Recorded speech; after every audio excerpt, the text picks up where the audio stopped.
This is Garis, Masculist, MGTOW flyers, that is 2 3-page essays on the themes of masculism and MGTOW, written by and read aloud by Prof. Dr. Hugo de Garis. This is flyer number 613, entitled Masculists can use women's higher conformity and agreeableness to men's advantage. Description. This flyer makes the claim that once there are millions of masculists, they will create enough female masculists so that female conformity pressure can then kick in, causing women to convert women to female masculism more effectively than men can. When there are millions of masculists, millions of their monoconscious feminist girlfriends will be more readily converted to biconscious female masculism due to women's higher level of agreeableness, that is, not wanting ideological confrontation with their masculist boyfriends. Masculists need to take advantage of these two female tendencies to create enough female masculists that they help men in the menfairing of the gender laws, thus liberating billions of men. The flyer itself. Masculists can use women's higher conformity and agreeableness to men's advantage. By Prof. Dr. Hugo de Garis. Email profhugodegaris@yahoo.com. Website profhugodegaris.wordpress.com. Psychologists claim that women are a lot more conformist and have a higher level of agreeableness than men. This flyer spells out how these evolved traits of women can be used to men's masculist advantage. Why are women more conformist than men? How did this trait in women evolve in evolutionary psychological terms? The most plausible explanation I have heard to explain women's higher conformity tendency than men is that it was to women's advantage to be like that, since in the distant past, if a woman lost her man, who provided her and her babies with resources, particularly male hunted meat, then her only plan B was to rely on the generosity of other women, who might share with her their resources that they obtained from their men. But those women who did not have men to provide for them would only be prepared to share their scarce resources, in brackets, especially in times of starvation, with a manless woman if they liked her. So it was in women's self-survival interest to be likable to other women, so that these other women would like her and thus be more prepared to share their food with her. If this woman was rather different from these other women, then the odds of these other women liking her would be less. So the evolutionary psychology theory goes, women evolved to be motivated to conform to the female group norm, so as not to be too different and hence be less likable. In today's world, look at women's fashion. Fashion companies manipulate the female tendency to conform to a fashion norm by appealing to women's conformity tendency and thus increase company sales.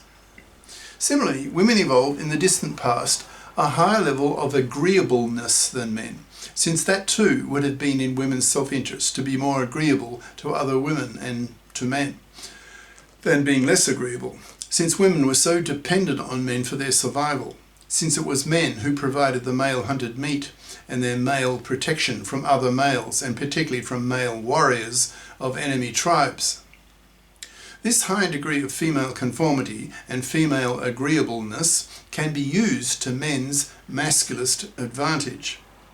Today's feminism, that's April 2023, is really quite misandrist, and feminists have learned to overcome their evolved female traits of greater conformity and agreeableness than men. So with the currently uncontested female gender political ideology, that is feminism, women can be very intolerant and bigoted with men. So men need a corresponding gender political ideology, which thankfully men now have, that is called masculism. So men now have the intellectual tools to fight feminist misandry with the corresponding masculist misogyny against the many ways that women oppress men, and in fact worse than vice versa. Masculists are conscious of women's many gender crimes against men that are both horrible and last decades, which makes them a lot more serious than the relatively minor ways that men oppress women that the feminists are so obsessed by. The task for the Masculists, in terms of persuading women that women are gender oppressors of men as well, should now be clear. That is, that today's Masculists need to increase their numbers so that women feel a strong moral and social pressure on them coming from a large number of Masculists who, thanks to their knowledge of Masculist ideas, are rather intolerant of monoconscious feminism with all its 6 decades old gender political monopoly and dominance.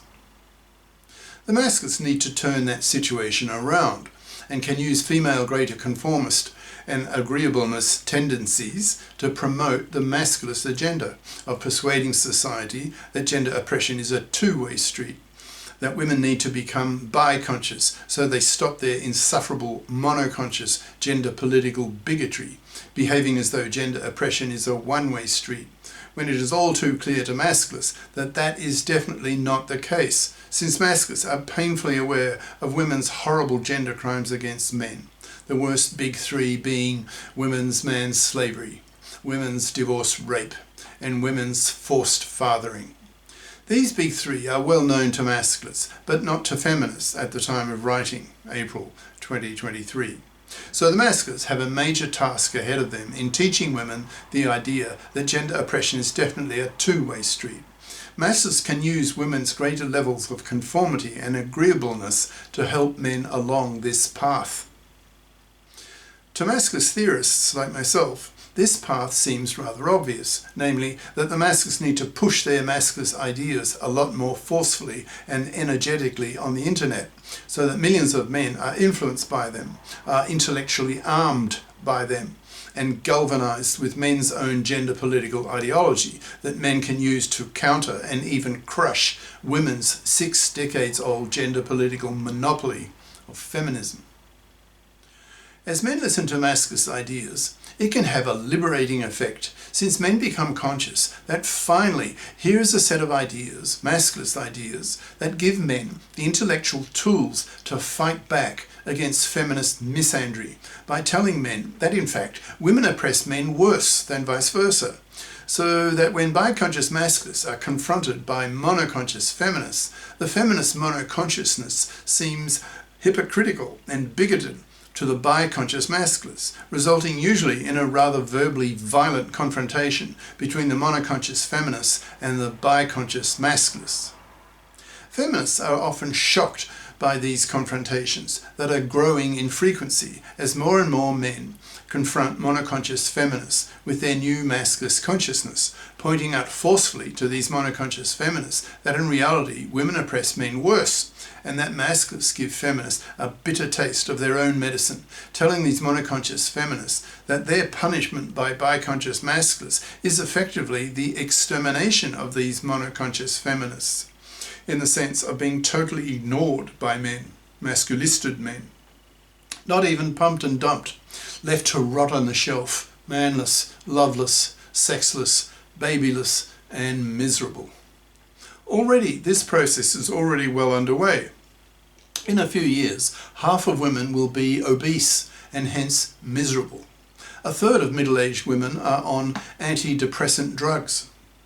Already, there is a high degree of female misery as woman after woman wakes up to the idea that she's not going to have a family with a man and kids, but instead will live her life alone with only her cats to keep her company.